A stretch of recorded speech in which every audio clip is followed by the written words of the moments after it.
Fox News is obsessed with Alexandria Ocasio-Cortez, but that does still leave 10% of their time to talk about other things, not substance or anything. Instead, they talk about other representatives like Ilhan Omar.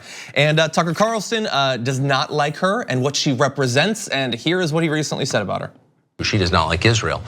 But you've heard next to nothing about how Omar doesn't like this country. Omar dislikes Israel probably more than she dislikes Israel. This doesn't seem to bother anybody. It should. Here's what Omar recently told Vogue Arabia in an interview. She described living in the United States as, quote, an everyday assault. America is so racist and hateful, she says, that she feels, quote, threatened, demonized, and vilified every day. It's difficult for her even to go to work. In many ways, things were easier growing up in a refugee camp in Kenya, she says. Quote, when you're a kid and you're raised in an all-black, all-Muslim environment, nobody really talks to you about your identity, you just are. There is freedom in knowing that you are accepted as your full self, unquote. That freedom, Omar says, doesn't exist in America. So pause and think about that for a second. Ilhan Omar's country collapsed as a child. She lived for years in Kenya in that refugee camp. She may have died there without outside help, but help came from where? From here, America. And this country didn't just welcome Ilhan Omar to America. We paid to relocate her family and many others from a foreign continent purely for the sake of being good people, for altruism. Because no country in history has been as generous as we are to places we have no ties to and no obligation to. We've been kind anyway because that's who we are. Okay, so there are at least 3 different things in there that I want to talk about. One is, I think, the quickest, so I'll do that first. What she was saying there about the experience of growing up in the refugee camp, surrounded by people who had the same religion, same racial background, all of that. And then going to a place where you are attacked for those things, I think is very reasonable and understandable. And I think it should even be kind of understandable for him because look at how he and the other Fox hosts, who are almost universally white Christians, generally white male Christians, who grew up surrounded by other white people, other Christians. And then now, as adults, they have to see other sorts of people and people who worship other gods and things like that.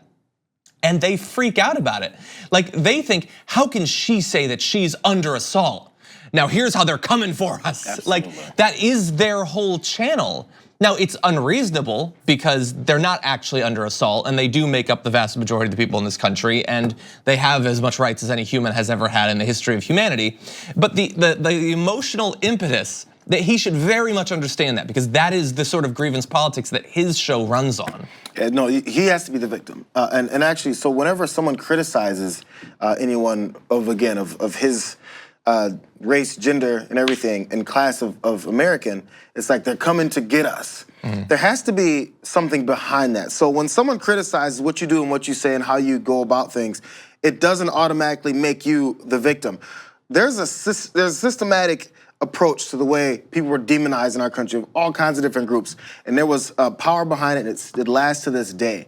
So you can complain about someone saying, hey, Tucker, you're being a bad guy. Oh, I can't believe it. But if someone points a finger at many minorities in this country, say, you're being a bad guy, and I'm gonna call the police and tell them you're being a bad guy, the police will back up that person and make sure that bad guy goes away. Yeah. That's why we have these false reports. That's why we have the barbecue Beckys and all that, because they have the weaponization of the system behind them to make sure they can take their prejudices and place it on you, and then there's something behind it. There's nothing behind when someone says, hey, Tucker, I don't like you. I'm gonna get someone on you. There's no someone to get on him.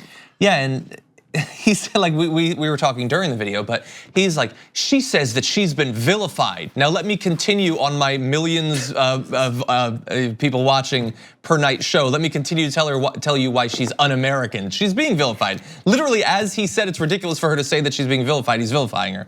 But that's the whole thing. Like they want to use her image and they want to use her critiques of the US to scare people that look and think exactly like Tucker Carlson into the idea that their country is being stolen from them. And look, her saying that like there's a lot of hateful people, there's a lot of racism in the country.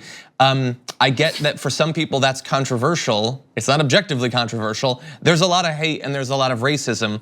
And it's not up to Tucker Carlson to decide who loves and who hates our country, when the determination is always based on what is the criticism of our country. If you come from the left and you think that our economy has left behind tens of millions of people, or that the power structures of our government are sort of inherently institutionalized racism, that's hating America.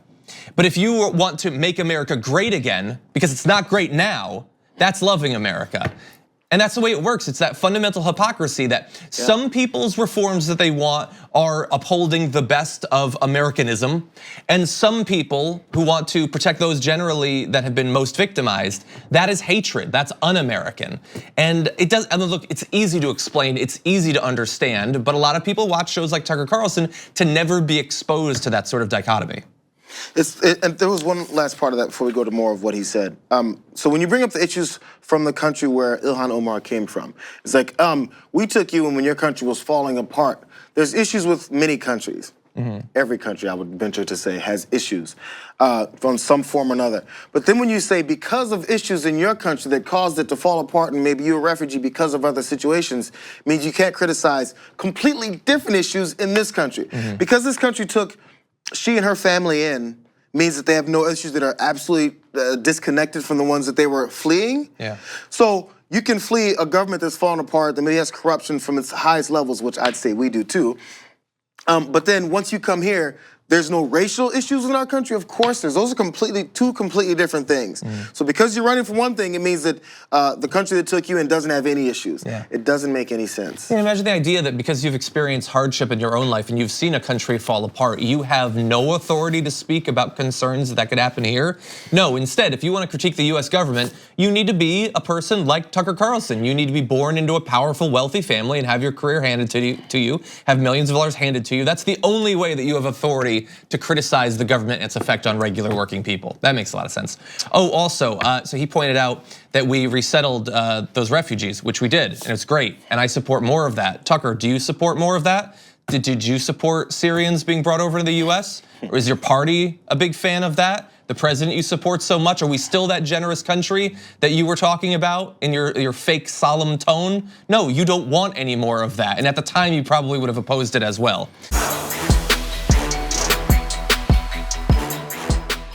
Thank you very much for watching this clip from The Damage Report. If you liked it, don't forget to subscribe to this channel and ring the bell on YouTube to get notifications of our new videos. And of course, you can catch the full Damage Report live every weekday at 1 p.m. Eastern, 10 a.m. Pacific on TYT Network on YouTube TV.